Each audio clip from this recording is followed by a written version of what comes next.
Love, love, love, and welcome back to Aslam's Way. I'm your good friend Mac, and remember, I'm not going to ask you to like, I'm not going to ask you to subscribe. I am going to ask you to tell a friend to tell a friend. You know I got to get out here in these YouTube streams, download to the Matrix now. We've been talking about it, we've been skimming over it, we've been jumping around it, but today we're going to get right down into the nitty gritty. All these different categories and slangs and versions we keep hearing: alpha male, beta male, delta male, sigma male, all these different type of males. Does it matter? Yes. Should you be bound to a label? Absolutely not. But why does it matter? It matters because understanding what type of person you are, what type of man you are, helps you better understand how and why you interact with people the way that you do. Now, are you going to be 100% alpha, beta, delta, sigma? No, that's not happening. But you may begin to understand why it is that you do some of the things that you do and why it is you're getting some of the results that you're getting. So we've heard the term alpha male, over and over again for the last couple years. And what it really comes down to more than anything is two things: dominance and power. Now, dominance is basically your ability to control through aggression. That's really what it is. It's you can control a situation or people or set of circumstances through aggression. Now, with alpha males, this can come off sometimes as charismatic. It can come off sometimes as very, very exciting. But there is a certain level of toxicity that comes with that when, I guess, the testosterone levels go too high. Now, there are a lot of alpha males that you see, whether they be in Hollywood, whether they be in sports. Be guys like Sylvester Stallone, Arnold Schwarzenegger, Boosie. You probably think of Future, Lil Wayne. These are guys who have always been in a situation where they were able to control people, circumstances, whatever the case may be. Wherever they were, their dominance is what reigns supreme. A lot of times it's extremely unrefined. And for some people, it's a huge turnoff. They don't like that. And so that's where we get the term Sigma from. Now, the Sigma male has become the rave in the last 6 months to a year. You hear it thrown around on the YouTube sphere, manosphere, whatever you want to call it. But this term is basically supposed to be the refined version of an alpha male. Now, funny enough, this term was actually coined in 2010 by Vox Day. Now, who is Vox Day? This is an older white guy who's far right, and some might call him an extremist. Now, he defines it as a lone wolf. He says it's like an alpha male, but they're introverted, and they don't, they don't jump at the mainstream media or the want or need to be super influential by being seen, something that has plagued the alpha male for, let's say, decades or even millennia, because we're sure that alpha males existed since humans existed. There's always been someone to take the lead. There's always been someone to be the tip of the spear. But sometimes they haven't been as refined as we would like them to be. And a lot of times that's because they couldn't be, because alpha male really was born from the leaders that were willing to go to war to protect the tribe or protect the village or protect the civilization that had been set up in any one area. And they didn't have the ability to be, fully emotional in tune, because their job was to provide and protect. And now, because we are no longer in that type of structured society, alpha males have changed. And so when we think of a sigma male, this is going to be a lion, but in a tuxedo. I'll let you sit with that.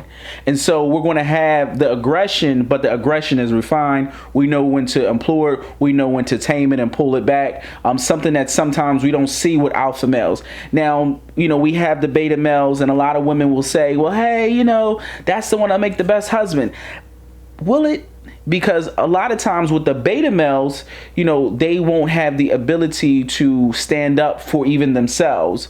And so I don't think that that's beneficial if he's responsible for a wife and he's responsible for children. Now, will some males have beta in them? Absolutely. But you don't want that to be your highest tier of what type of male you are, what type of label or category that you fall under. I don't know if Sigma is better than Alpha or Alpha is better than Sigma, but when I look at Sigma males, which will fall under like maybe Jason Statham, they will fall under Denzel Washington, Joe Rogan, and even at this point in his life, I would include Mike Tyson.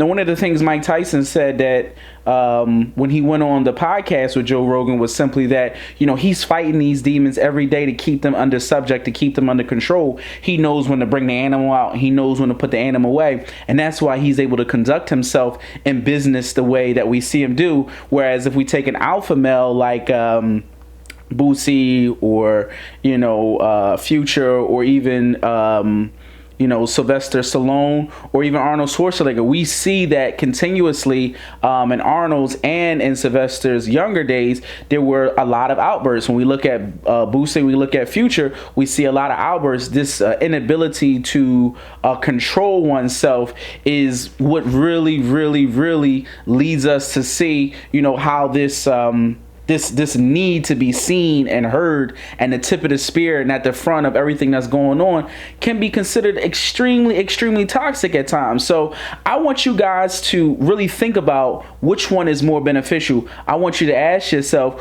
what traits do you possess? And I don't want you to lock yourself in a category. I want you to ask the people around you, ask the women that you interact with, ask the women that, you know, not at your job. Don't get yourself caught up. Don't get yourself me too'd. Don't do it at your job. Ask your friends who've been friends for a while, because they know you the best. Ask them what traits you exhibit. Don't ask them what type of man you are. Just say, what traits do you see I exhibit? What things have I done in the past where you say, okay, this was good, this was bad? So you can take inventory on yourself, because a lot of time women will say that they want an alpha male, and then when you explain all of the traits from an alpha male, they'll find those traits to be extremely toxic, and they don't want to be around that. And so maybe you can take some of those things from an alpha male, you can take some of those things from a sigma male, and you can really work on them and refine yourself. Now, can you teach a man to be an alpha? Absolutely not. It's something that you're born with. But can you reform him, and can he build a new characteristics in himself over a period of time? Absolutely. But that's something that he'll need to work on every day for the rest of his life. It'll be a battle because he wasn't born with that. But if he really sets his mind to it, then it's something that he can achieve and he can accomplish. It's not a trick. You know, it's not something where, you know, he's putting on a front, but it's something that he really can hone. It can become a skill and an asset to his life, because there are a lot of things from both alpha and sigmas that will help you get ahead. Some aggression is necessary. Being able to lead a situation, being able to manipulate things around you, not in a bad way, but manipulation can easily mean that something can be designed for bad, and you have the ability to manipulate it in such a way where it turns out to be very good for you. So when we look at these different things, we see that, okay, it's not about one particular category. It's simply about mastering these traits so that I can be beneficial, so that, you know, I can find a woman that is most beneficial to me, and I am most beneficial to her, and we can join together and be in tandem and support one another. These are absolutely my thoughts, friends. These are absolutely my feelings, and I hope that I've given you something that'll help you get through your day and through tomorrow. Remember, I've got content coming to you every single day, so please stay tuned.